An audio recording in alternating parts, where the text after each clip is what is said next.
Kaleshwaram commission విచారణ ముగిసింది. మాజీ ముఖ్యమంత్రి నుంచి ఇరిగేషన్ అధికారుల వరకు కొన్ని వందల మందిని విచారించింది కమిషన్. 3000 పేజీల డాక్యుమెంట్స్ ని పరిశీలించింది.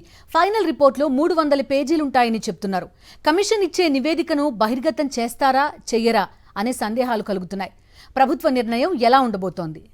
కాళేశ్వరం ప్రాజెక్టులోని మేడిగడ్డ, అన్నారం, సుందిళ్ల బ్యారేజీల నిర్మాణంలో అవకతవకలు జరిగాయంటూ కాంగ్రెస్ ప్రభుత్వం నియమించిన కాళేశ్వరం కమిషన్ విచారణ ముగించింది. మొత్తం 16 నెలల పాటు సాగిన కమిషన్ కాలపరిమితిని పలుమార్లు పొడిగించారు.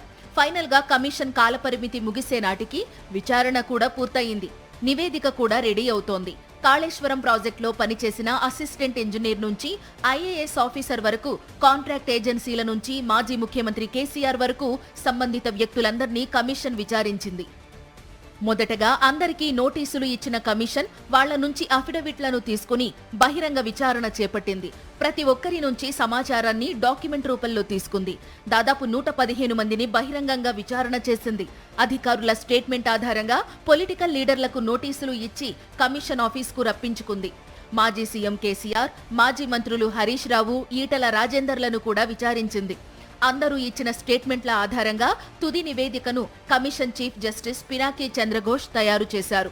మొత్తం 3000 పేజీలకు పైగా వచ్చిన డాక్యుమెంట్స్ ను పరిశీలించి ఫైనల్ రిపోర్ట్ ను తయారు చేశారు. ఈ నెల 27వ తేదీన commission chief justice Pinaki Chandra Ghose Hyderabad కు రానున్నారు.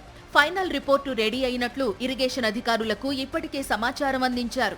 కాళేశ్వరం నివేదిక 300 నుంచి 500 పేజీల మధ్యలో ఉండవచ్చని తెలుస్తోంది. తుది నివేదిక ప్రభుత్వానికి అందిన వెంటనే బయట పెట్టాలని BJP MP Etela Rajender demand చేశారు. గతంలో విద్యుత్ కమిషన్ ఇచ్చిన రిపోర్టు ఇప్పటికీ బయట పెట్టలేదు. మరి కాళేశ్వరం కమిషన్ నివేదిక అయినా బయట పెడతారా లేదా అనేది చూడాలి.